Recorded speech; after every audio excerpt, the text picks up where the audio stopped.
우리가 함께 나눌 말씀은 양심, 하나님의 부드러운 속삭임을 들어야 한다는 주제로 하나님의 말씀 함께 나눌까 합니다. 우리가 사는 이 시대를 가르쳐 사람들은 양심 불감증의 시대다 이렇게 이야기들을 하죠. 양심의 기능이 마비가 되었다는 걸 아니겠습니까? 자신의 이익을 위해서는 진실을 거짓이라고 이야기하고 거짓을 진실이라고 말하고 본 걸 못 봤다고 하고 못 본 걸 봤다고 서슴없이 그렇게 이야기한단 말이죠. 뿐만 아니라 자기의 유익을 위해선 한 걸 안 했다고 이야기하고 안 한 것도 했다고 이야기해서 남이야 죽든 말든 상관하지 않는 것, 그게 바로 오늘날 살아가는 우리의 이 시대의 모습입니다. 그러다 보니까 조르주 베르낭스라는 사람이 이런 이야기를 했습니다. 미래의 사람들은 양심을 간지르기 위해서는 아마도 쇠망치와 못이 필요할 것이다. 양심을 이렇게 간지르기 위해서는 간지러움을 못 느끼는 거죠. 그러니까 쇠망치와 못으로 두들겨야만 간지러움을 느낄 정도로 그렇게 둔감하고 감각이 완전히 마비되어 있다 이런 얘기죠. 이렇게 된 이유가 뭡니까? 바울은 디모데전서 4장 2절에 이렇게 얘기하죠. 양심이 화인을 맞았기 때문이다 이거죠. 양심이 화인을 맞았기 때문이다. 그렇다면 여러분 양심이 뭘까요? 양심. 성경은 양심에 대해서 뭐라고 이야기할까요? 로마서 2장 15절에 이렇게 이야기하는 걸 우리가 볼 수 있습니다. 같이 한번 읽어볼까요? 시작. 이런 이들은 그 양심의 증거가 되어 그 생각들이 서로 혹은 고발하며 혹은 변명하여 그 마음에 새긴 율법의 행위를 나타내느니라. 그냥 놔두세요.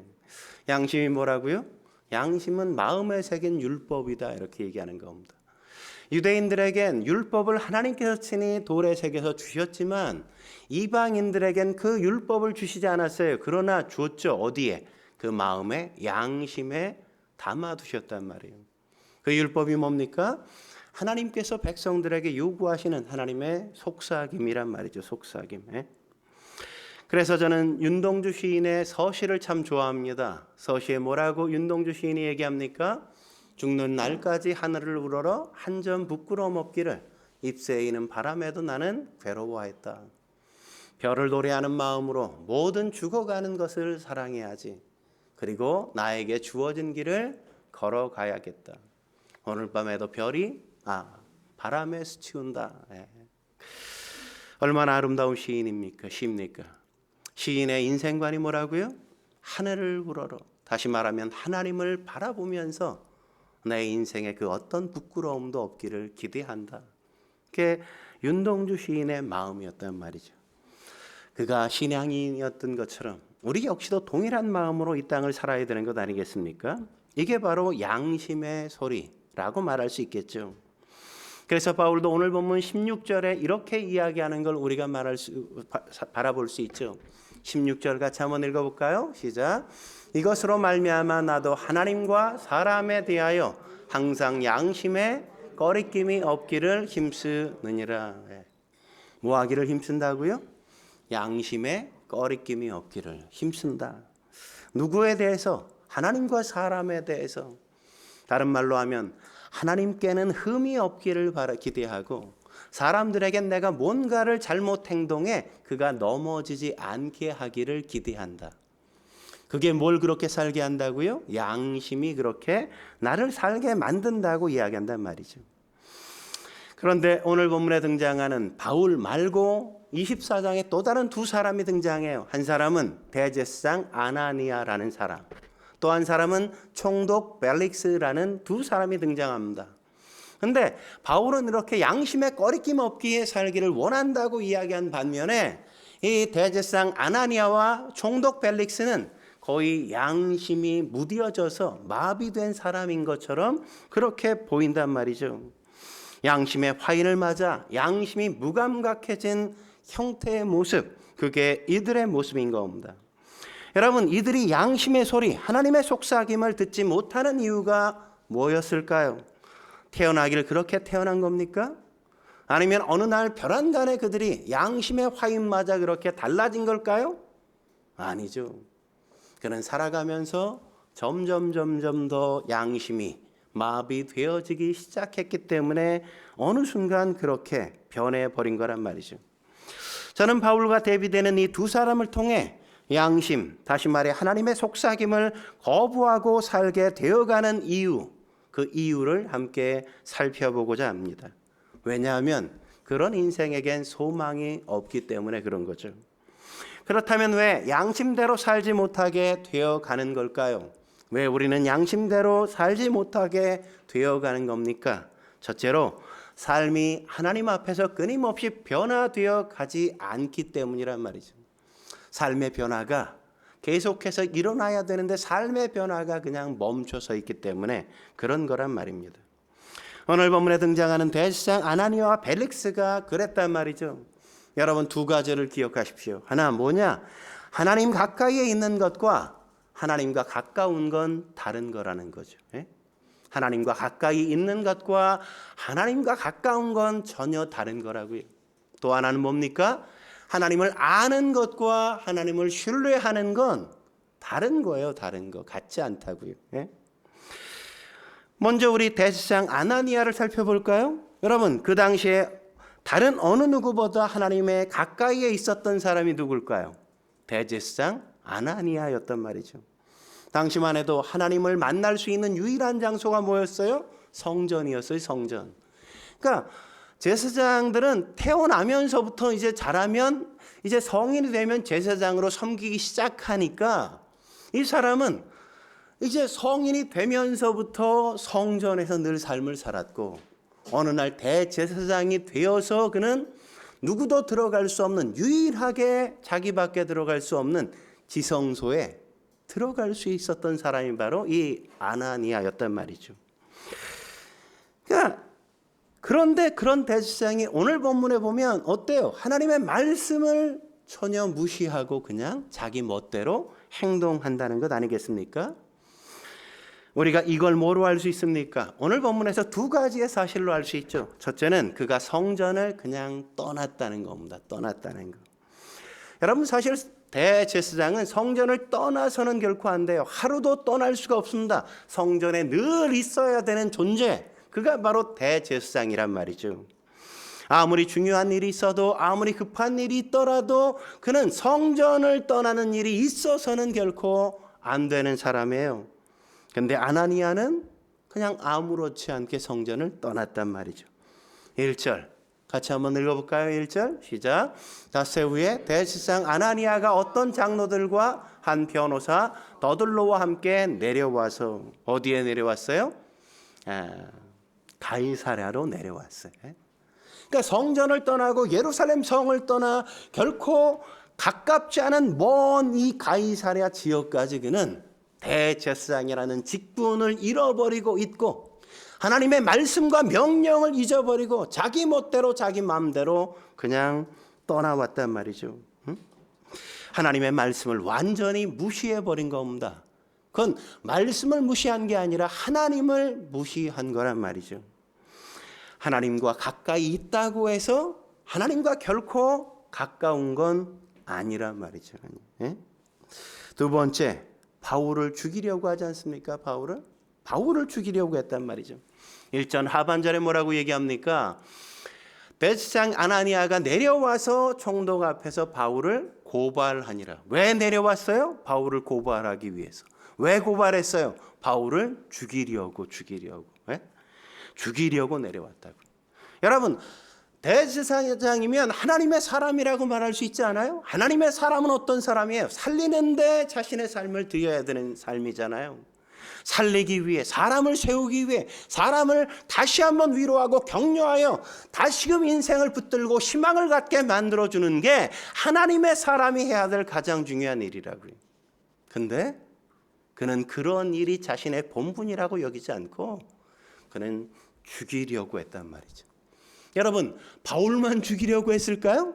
지금 바울까지도 죽이려고 하는 걸 보면 그동안 얼마나 많은 사람들을 그는 무시하고 깔보고 함부로 대하고 살리는 게 아니라 인생이 무너지게 만드는데 자신의 삶을 들였을까를 우리는 짐작할 수 있잖아요.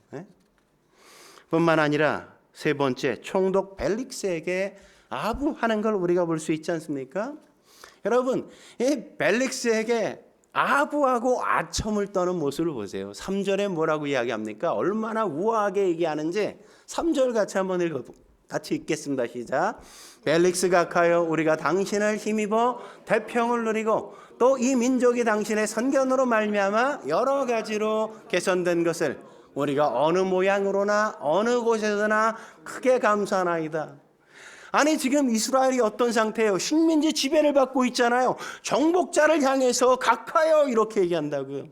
바울은 뭐라고 얘기했는데, 당신이 이렇게 얘기했는데 이 대제사장이라 되는 이 사람은 그에게 아첨을 떨기 위하여 각하여 이렇게 극존칭을 막 사용하고 얼마나 아양을 떨고 그를 높이면서 아부를 그렇게 떱니까? 우아하게 이야기한다. 우아하다는 건 뭐예요? 우라지게 아부를 떤다 이런 거죠. 그냥 그렇게 아부를 떨고 있단 말이죠. 하나님 가까이에 있다고 해서 하나님과 가까운 건 아니라고요. 왜죠? 하나님의 말씀대로 순종하지 않잖아요. 삶이 하나님 앞에서 변화되기를 거부하고 있고 하나님의 말씀과 상관없이 삶을 살았단 말이죠. 오늘 총독 벨릭스 역시 마찬가지 아닙니까? 벨릭스는 본래 노예였다가 나중에 자유인이 되어지고 마침내 총독까지 된 아주 자수성가의 원본과 같은 삶이 이 벨릭스였어요. 벨릭스는 얼마나 많은 축복을 받았는지 몰라요. 그렇게 높은 자리까지 올라간 것도 축복이지만 하나님께도 얼마나 놀라운 복된 하나님께 부르심을 받는지 모릅니다. 22절에 뭐라고 얘기합니까? 22절에 이렇게 얘기하는 걸 우리가 확인할 수 있잖아요. 벨릭스가 이 도에 관한, 이 도는 뭐예요? 복음에 관한 것을 더 자세히 아는 거로. 그러니까 그 어떤 사람들보다, 보편적인 여러 사람들보다 하나님의 말씀에 대해 해박하게 그는 알고 있었다고요. 해박한 지식이 있었다고요. 뿐만 아니라 24절에 보면 그는 유대 여자 드루실라와 결혼까지 하지 않았습니까? 그러니까 유대의 문화와 풍습에 대해서도 아주 잘 알고 있었던 사람이었단 말이죠. 뿐만 아니라 그 당시에 최고의 복음 전도자 바울에게 직접 복음을 들을 수 있는 기회를 수없이 반복해 갖고 있잖아요. 25절 같이 읽어볼까요? 25절 읽겠습니다. 시작. 바울이 의와 절제와 장차 오는 심판을 강론하니 벨릭스가 두려워하여 대답하되, 그는 바울이 전하는 복음을 끊임없이 들었어요. 한 번만 들은 게 아니에요. 자주 불러서 자주 그 복음을 들었단 말이죠. 그러니까 하나님의 부르심이 끊임없이 있고 하나님의 말씀이 그에게 끊임없이 주어짐에도 불구하고 그는 두려워하기까지 했는데 문제는 뭡니까? 하나님 앞에서 그가 변화되기를 계속해서 거부하고 또 거부하고 있단 말이죠. 뭘 알 수 있는 겁니까? 하나님을 아는 것이 하나님을 신뢰하는 건 아니라는 거죠. 하나님의 말씀을 아무리 들어도 그 말씀에 자기를 복종시키지 않고 삶이 변화되기를 거부한다면 그는 올바른 건강한 신앙인이라고 결코 말할 수 없는 거죠. 양심까지도 마비된 존재가 되는 겁니다. 여러분, 오늘 대제사장이나 벨릭스와 같은 사람 누구일까요? 하나님을 가장 가까이에 섬기고 하나님에 대해서 좀 안다고 하는 저와 여러분일 수도 있다는 사실을 우리는 두려워해야만 한단 말이죠. 대제사장 아나니아와 총독 벨릭스의 공통점이 뭡니까? 두 가지죠. 하나는 하나님을 너무나 잘 알고 있다는 것 아닙니까? 하나님을 알았어요. 복음도 들었습니다. 마지막 날 어떻게 심판을 받게 될지, 누가 심판을 받게 되는지 그도 다 알고는 있었어요. 들었어요. 그리고 또 하나가 뭐예요? 하나님을 잘 알면서도 하나님의 말씀대로 살지 않았다는 거죠. 우리 주변에도 그런 분들이 있잖아요. 예수 믿은 지 오래됐습니다. 성경도 많이 알아요. 성경 공부도 많이 하고 뭐 예배 때 들은 말씀이 뭐 몇십 년 동안 들었으니까 얼마나 성경에 대해서 그냥 다 알겠어요. 그래서 재직도 되고 직분도 받고 그랬는데 그게 축복이 되어지지 않고 도리어 위험이 되는 사람들이 있단 말이죠. 저도 그럴 때가 있어요. 제가 목사잖아요, 목사이다 보니까 가끔 나는 영적으로 그렇게 성숙하고 성장하고 깨어 있는 사람이라고 때때로 착각할 때가 있단 말이죠. 나는 그래도 영적으로 이렇게 어른이야, 건강해, 내가 목사인데 이러면서 나는 영적으로 완벽한 사람인 것처럼, 성숙한 사람인 것처럼 착각할 때가 있단 말이죠. 저는 그런 분들을 한두 번 보지 않았습니다. 너무나 많은 그런 재직들, 뭐 집사님, 권사님, 장로님들을 얼마나 많이 봤는지 몰라요. 그런 분들이 교회 안에서 어떤 역할을 하죠? 그냥 꼰대 같아, 꼰대. 그냥 뭐 그렇게 아는 척 많이 하고 굉장히 거룩한 척 겉으로는 거드름을 피우고 뭐 온갖 그런 포장을 다 하는데 행동하는 거나 삶을 보면 전혀 아닐 때가 얼마나 많은지 몰라요. 그런 분들을 보면 어떤 생각이 듭니까? 그냥 너무 흉물스럽다는 생각이 들죠. 그죠? 건물이 멋지게 크게는 서 있는데 관리가 안 돼가지고 그냥 폐가처럼 변해버린, 아무것도 관리가 안 돼서 그냥 쓰러질 것 같고 그냥 음산하기만 한 그런 모양처럼 보인단 말이죠. 날마다 죽어야 하는데 날마다 죽지를 않습니다. 그리스도의 장성한 분량에까지 자라가야 되는데 주님을 닮아가는 모습이 삶 가운데 보여지지가 않아요. 하나님 앞에 전혀 변화되는 삶의 모습이 그냥 보여지는 게 거의 없어요. 아니 1년 전에도 그랬는데 지금도 똑같고 언제나 그냥 그 모습 그대로인 모습이 답답하게 느껴질 때가 참 많단 말이죠. 여러분, 대제사장이 말씀에 순종하지 않아 변화되지 않았다면 우리인들 충분히 그럴 수 있지 않겠습니까? 우리도? 우리가 성도이기 때문에 예수님을 믿었기 때문에 자연스럽게 나는 하나님의 사람이고 나는 하나님 중심으로 삶을 살아가고 있다고 착각하지 말아야 한다고요. 나도 모르게 하나님을 잃어버리고 살고 있고 하나님과 상관없이 살 수 있다고요. 나의 인생의 가치관이 성경이 말하는 것과 전혀 다른 것을 추구하고 있고 나의 모든 생각과 나의 삶의 관점 자체가 여전히 세속적인 가치관으로 우리가 살아갈 수 있다는 사실을 우리는 두려워해야 된다고요. 우리는 끊임없이 나 자신에게 물어봐야 됩니다. 매일매일 나는 지금 예수님을 닮아가고 있는가? 내 삶은 이번 주에 어떤 부분에 도전을 받고 변화에 대한 끊임없는 하나님의 말씀을 듣고 내가 갈등하고 씨름하고 있는가? 내가 말씀에서 찔림을 받고 도전을 받지 못하고 있다면 어쩌면 나는 이미 양심에 화인 맞은지도 몰라요. 말씀에 대해서 무감각하고 하나님에 대해서 한눈을 감고 그냥 살아가고 있는 건지도 모른다고요. 그러므로 사랑하는 성도 여러분, 내가 끊임없이 말씀에 반응할 수 있어야 돼요. 내가 바뀌어가야지 하나님이 내게 맞추려고 하면 그건 신앙이 아니라고요. 한 걸음 더 나아가 왜 양심대로 살지 못하게 되는 걸까요? 그 이유는 무엇 때문입니까? 두 번째, 하나님이 도전하실 때마다 응답하지 않고 자꾸 연기하기 때문에 그래요. 하나님이 말씀하시는데 순종하지 않고 나중에 할게요. 이러기 때문에 그렇다고요. 오늘 25절에 뭐라고 얘기합니까? 25절 같이 한번 읽어볼까요? 다시 한번 읽겠습니다. 시작. 바울이 의와 절제와 장차 오는 심판을 강론하니 벨릭스가 두려워하여 대답하되. 총독 벨릭스는 당대 최고의 복음 전도자 바울에게 설교를 들었어요. 복음을 들었습니다. 여러분 얼마나 놀라운 축복이에요. 정말 좋은 기회죠, 그죠? 저도 그런 적이 있어요. 제가 신대원을 들어갈 때, 합신을 들어갈 때 들어갔더니 모든 목사님들이 와서 설교할 때마다 박윤선 박사님, 학교 교장이었던 돌아가신 그 박윤선 박사님에 대한 일화나 그분의 명언 같은 이야기를 늘 하시는 거예요.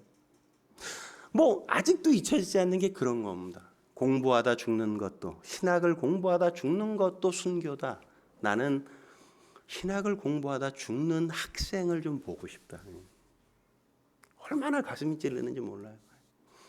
합시는 아침 8시부터 수업이에요. 8시부터. 거의 대부분의 과목이 매주 쪽지 시험을 봐. 지겹게 공부를 시키려고 그냥 얼마나 그런지 몰라.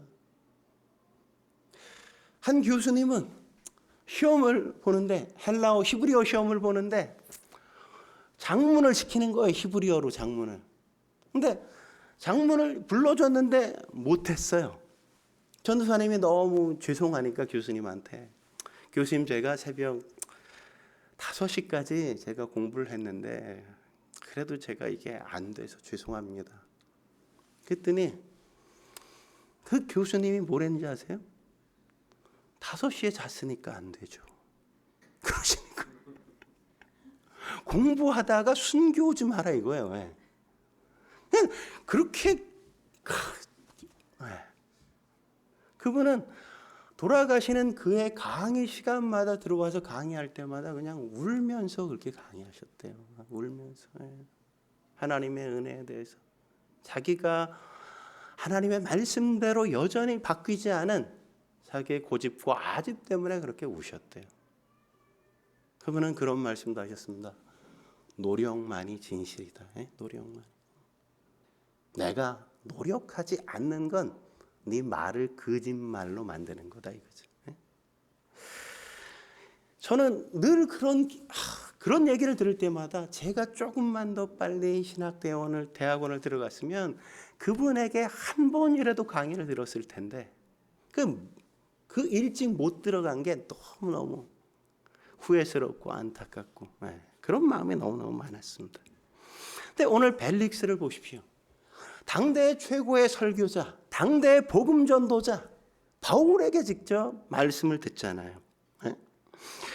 근데 복음을 들어도 굉장히 자세하게 그에게 복음을 설명하지 않습니까? 왜냐하면 벨릭스가 이미 구약 성경에 대한 지식에 해박했기 때문이요. 유대 문화에 대해서 익숙하게 잘 알고 있기 때문이란 말이죠. 그래서 바울은 의롭게 산다는 게 뭔지, 무엇을 우리가 이 땅을 살면서 절제해야 될지, 하나님을 만나게 되어지면 그 심판대 앞에서 우리가 어떤 결산을 하게 될지, 그런 것들을 아주 자세하게 계속 이야기해 줬단 말이죠. 그리고 벨릭스도 그 말을 듣고 함께 공감했기 때문에 어땠다고요? 두려워했다고요. 두려워했어요. 여러분, 그럼 생각해 보세요. 말씀을 듣고 복음을 듣고 두려운 마음이 들었어. 그럼 어떻게 해야 돼? 그럼 당연히 내가 응답해서 제가 예수를 믿겠습니다. 내가 하나님 앞에 삶을 드리겠습니다. 이런 결단이 나와야 되는데 오늘 본문에 뭐라고 얘기하죠? 25절 같이 읽어볼까요? 25절 읽겠습니다. 시작. 벨릭스가 두려워하여 대답하되 지금은 가라. 내가 틈이 있으면 너를 부르리라 하고. 복음을 받아들일 수 있는 기회가 문턱에 와 있는데 그는 나중에요. 이렇게. 내가 지금은 틈이 없어요. 이러면서 그걸 밀어 제꼈단 말이죠. 하나님의 부르심에 응답하는 걸 지연시키고 있죠. 미루고 있죠. 다음에 해도 되지 뭐. 이렇게 그는 계속 하고 있단 말이죠. 여러분, 우리가 언제부터 하나님께 집중하지 못하게 되는 걸까요? 하나님의 초청에, 하나님의 권면에, 하나님의 도전에 즉각적으로 순종하지 않고 연기하고 미룰 때부터란 말이죠. 우린 하나님이 도전을 하실 때, 권면을 주실 때 우리가 자주 그렇게 응답하지 않습니까? 주님, 죄송해요. 지금은 아닌 것 같아요. 제가 다음 기회에 할게요. 내일부터 할게요. 다음 주부터 할게요. 다음 달부터 할게요. 내년부터 하겠습니다. 이렇게 우리가 응답할 때가 적지 않지 않습니까? 이렇게 순종을 미루거나 거부할 때마다 성령의 검이 점점 무뎌진다고요. 무뎌져. 여러분, 하나님께 수많은 권면이나 도전을 우리 역시 들어봤잖아요.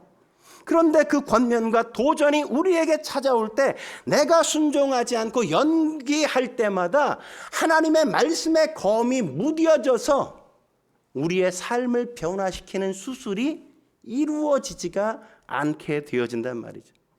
나의 잘못된 습관에 대해서 하나님이 지적하실 때, 나의 죄된 문제에 대해서 그것은 끊어내라고 하실 때, 너는 이렇게 삶을 살아야 하지 않겠냐고, 성경 읽기를 도전하라고, 기도해야 되지 않겠냐고, 너가 어떻게 예배 가운데 그렇게 게을리할 수 있냐고, 너의 삶 가운데 예배가 어떻게 우선순위가 아니냐고, 하나님 앞에 드리는 헌신이 어떻게 그렇게 저 뒤에 가 있냐고 우리에게 도전을 하실 때마다 우리는 자꾸만 그런 것들을 미룰 때마다 우리에게 향한 하나님의 말씀이 무뎌진다고요.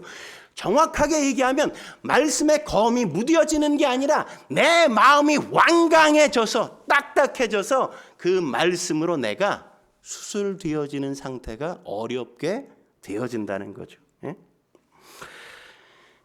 이게 예수 믿은 지 오래된 성도들, 집사가 되고 권사가 되고 장로가 되는 그런 사람들이 갖게 되는 가장 큰 무서운 위험이란 말이죠. 그래서 기독교 지성인 C.S. 루이스가 스크루테이프의 편지라는 책에서 사단의 전술을 뭐라고 이야기합니까? 사단이 우리를 넘어뜨리는 전술 다양하게 많습니다. 교만, 절망, 비교의식, 또 의심과 불신, 거짓말, 불평과 원망, 뭐 이런 것들도 있지만 사단이 가장 즐겨 쓰고 가장 효과적으로 쓰는 게 뭔지 아세요? 지연전술이라고요. 지연전술. 하나님께서 마음에 부담을 주실 때 기도 그럼 해야지. 금요 기도회 나가야지. 주일 예배 당연히 예배는 삶의 우선이지. 11조 당연히 하나님의 것이지. 근데 그럴 때마다 내가 그렇지라고 할 때마다 사단은 우리의 귀에 속삭이죠. 야, 근데 여보 오늘은 좀 피곤하지 않니? 다음부터. 야, 그렇게 일주일 동안 힘들었는데 주일 이번 주는 내일부터 근무하려면 오늘은 좀 푹 쉬어야지. 다음부터. 사단은 끊임없이 우리에게 미루게 하고 다음으로 지연시킨단 말이죠. 여러분, 우리가 과거의 하나님의 말씀에 즉시 순종하지 않고 미루어서 얼마나 많은 것들이 우리의 삶에 이루어지지 않고 있습니까? 왜 하나님의 마음에 합한 삶을 살아야 될 때가 이미 지났음에도 불구하고 우리는 여전히 하나님의 마음에 합한 인생을 살지 못할까요? 예수님처럼 그렇게 예수님을 닮은 향기가 우리의 삶 속에 풍겨나야 함에도 불구하고 왜 우리의 삶 속에는 여전히 예수의 향기가 풍겨나지 않는 겁니까? 여전히 아직도 우리의 입에는 독이 있고 우리의 눈살에는 아주 사람들을 살인할 정도로 차가운 눈빛이 있고 우리의 얼굴에는 도끼가 가득한 얼굴로 사람들을 바라보는 그런 모습이 왜 나옵니까? 우리가 하나님이 끊임없이 말씀하시는 것에 나를 복종시키지 않기 때문 아닙니까? 나중에 할게요. 다음에 할게요. 뭐 나중에 하면 되지라고 우리는 미루기 때문은 아닙니까? 순종하지 않기 때문이란 말이죠. 그러나 연기하면 다음에 우리에게 기회가 오겠습니까? 그렇지 않아요. 고린도후서 6장 2절엔 이렇게 말하는 걸 우리가 볼 수 있죠. 같이 읽어볼까요? 시작. 보라 지금은 은혜 받을 만한 때요. 보라 지금은 구원의 날이로다. 언제요? 지금이 순종해 은혜 받을 만한 때라고요. 지금이 순종해야만 구원받게 되어진다고요. 나는 뭐 내일 구원받아도 돼. 내일 예수님 영접하면 되지 뭐. 다음 기회에 내가 예수님 믿겠다고 내가 결심하면 돼. 근데 내일은 우리에게 없어요. 내일은 보장된 게 없다고요. 지금만 내게 허락된 겁니다. 그러므로 감동을 주실 때 응답하고 순종할 수 있어야 하는 겁니다. 마지막으로 왜 양심대로 살지 못하게 되는 걸까요? 세 번째, 하나님보다 더욱더 간절하게 원하는 것들이 있기 때문이란 말이죠. 하나님보다 더 간절하게 원하는 것들이 있기 때문이죠. 여러분, 대제사장 아나니아와 총독 벨릭스 역시 마찬가지였습니다. 그들도 하나님보다 더 간절히 원하는 것들이 그들의 삶 가운데 있었잖아요. 대제사장 아나니아 뭘 간절히 원했습니까? 하나님의 말씀에 순종하는 것보다 더 중요한 건 이 총독 벨릭스에게 인정받는 거예요. 인정받는 거. 예? 왜 그래요? 그래야 자신의 지위와 명예를 계속 유지해 갈 수 있으니까. 그래야 사람들이 나를 우러러보고 떠받들어 볼 거니까. 예? 그런 세상적인 시선에 대한 욕구. 그러니까 거기에서 못 벗어나죠. 예? 그러니까 자기가 떠나서는 안 되는 성전을 그냥 함부로 떠나가고 살리는 인생을 살아야 되는데 자기가 먹고 자기가 높아지기 위해서 사람들을 막 죽이는 자리까지 그런 기꺼이 막 발을 내딛기 시작했던 거라고요. 그건 벨릭스 역시 마찬가지 아닙니까? 그는 복음을 듣고 어떻게 사는 게 바른 삶인지, 살면서 뭘 절제해야 될지, 그리고 어떻게 하나님의 심판을 준비해야 될지 알았다고요. 들어서 그는 예수님을 영접하고 새로운 인생을 시작할 문턱까지 와 있는데 그는 예수님을 영접할 그 기회를 다음으로 미룬단 말이죠. 왜요? 무엇 때문에? 두 가지 때문이죠. 하나는 돈을 밝혔기 때문이죠. 돈을 밝혔기 때문에. 26절에 뭐라고 얘기합니까? 26절 읽어볼까요? 시작. 동시에 또 바울에게서 돈을 받을까 바라는 거로 더 자주 불러 같이 이야기하더라. 여러분, 바울이 뭐 부자예요? 돈이 있어요? 아니요. 그는 그냥 날마다 벌어서 그날 생계를 하는 그냥 텐트 메이커였단 말이에요. 그런데 왜 이랬을까요? 바울이 아시아에 있는 이방인 교회에게 유대인 교회가 참 지금 예루살렘 교회가 기근이들 어렵다는 걸 듣고 9개월 동안이나 모금을 해서 그걸 다 모아서 예루살렘 교회에 가져다 준 걸 알거든요. 내가 바울을 딱 잡아두면 그 교회들이 예루살렘 교회까지도 바울을 위해 모금해서 내게 갖고 올 거야 아마. 그런 기대가 있는 거죠. 그죠? 돈을 밝힌 거죠. 돈을 밝힌 거죠. 응? 그래서 그는 복음을 듣고 받아들일 수 있는 시간이었음에도 불구하고 믿기를 지연시키고 미뤘던 겁니다. 벨릭스는 그 돈 몇 푼에 자신의 영혼을 팔아버린 거죠. 그는 돈 몇 푼에 자신의 영혼을 잃어버린 겁니다. 얼마나 안타까운 일이에요.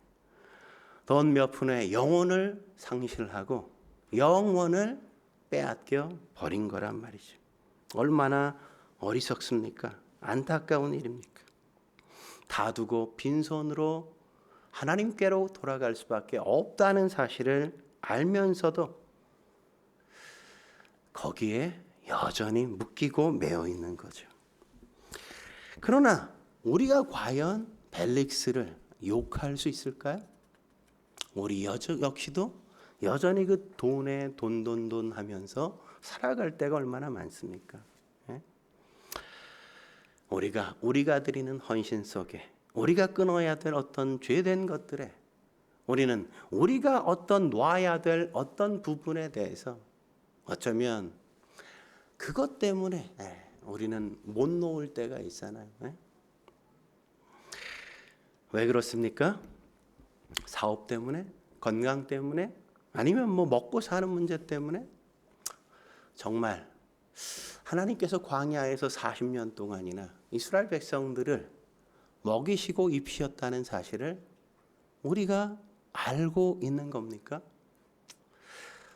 혹시 그것을 우리가 믿지 않고 있는 건 아니에요?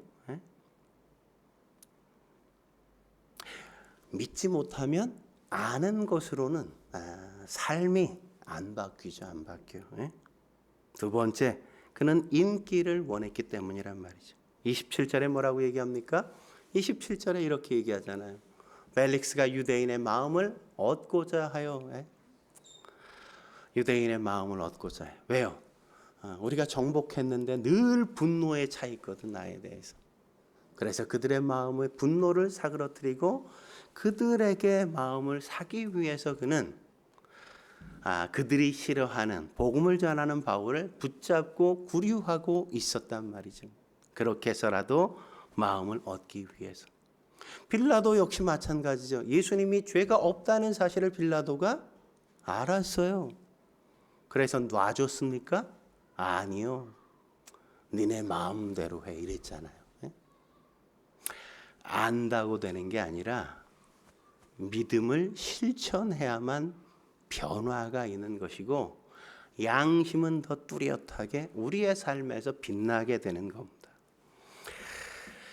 그렇게 인기를 얻고 그렇게 돈을 원했는데 벨릭스가 그래서 그 돈을 마음껏 쓰고 인기를 누리고 삶을 살았는가?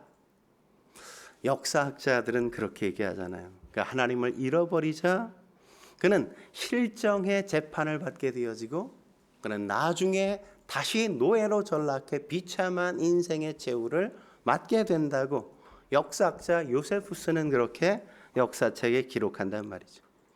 벨릭스가 이때 바울이 전해준 복음을 듣고 예수님을 믿었다면 그리고 새로운 인생을 출발했다면 그는 영원히 구원받지 않았을까요? 그는 영원한 인생에 대한 희망을 가질 수 있지 않았겠습니까? 그러나 결국 노예로 그는 인생을 마감하게 되어지죠. 기회를 완전히 잃어버린 겁니다. 왜요? 하나님이 주신 양심대로 살지 않고 내 욕망에 충실했기 때문에 그런 겁니다.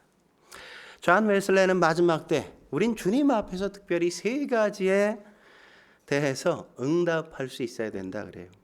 그게 뭐냐? 첫째는 시간을 어떻게 사용했는지, 우리의 시간을 너희가 제대로 의미 있게 사용했는가, 거기에 대해서 우리가 응답해야 되고, 둘째는 우리의 자녀들을 하나님의 말씀대로 바르게 양육했는가, 거기에 대해 우리는 결산해야 되고, 마지막 세 번째, 우리에게 주신 재물을 청지기로 바르게 관리했는가, 거기에 대해서 우리는 하나님 앞에 결산해야 된다는 겁니다. 내 것이 아니라 하나님 앞에 가서 결산할 때 하나님께서 우리를 어떻게 평가하실까? 그 평가를 바르게 받으려면 우리는 어떻게 해야 돼요? 우리의 양심에 충실해야 돼요. 하나님이 주시는 속삭임에 우리가 잘 반응하며 살아야만 하는 겁니다. 저와 여러분들이 그런 삶을 통해 하나님을 영화롭게 하고 여러분의 인생을 통해 또 다른 사람들에게 도전과 은혜를 더할 수 있기를 주의 이름으로 축원합니다. 기도하시겠습니다. 거룩하신 하나님 아버지, 오늘 벨릭스와 아나니아를 통해 우리의 양심이 혹 그렇게 무뎌져 있는 건 아닌지, 바울처럼 하나님과 사람에 대하여 내 양심에 거리낌이 없기를 바란다고 소망했던 그의 당당한 이야기가 우리의 입술 속에 동일하게 고백될 수 있는 것인지 다시 한번 우리의 삶을 되돌아보게 하시고 새로운 삶, 또 다른 삶의 결단을 할 수 있는 이 시간을 주신 것 감사합니다. 우리가 믿음으로 살아가게 하시옵소서. 이 땅에 살지만 천국 백성답게 살아가게 하시옵소서. 하나님의 주권과 하나님의 통치를 인정하며 살아가는 저희가 될 수 있도록 주여 도와 주옵소서. 예수님의 이름으로 감사하며 기도드립니다. 아멘.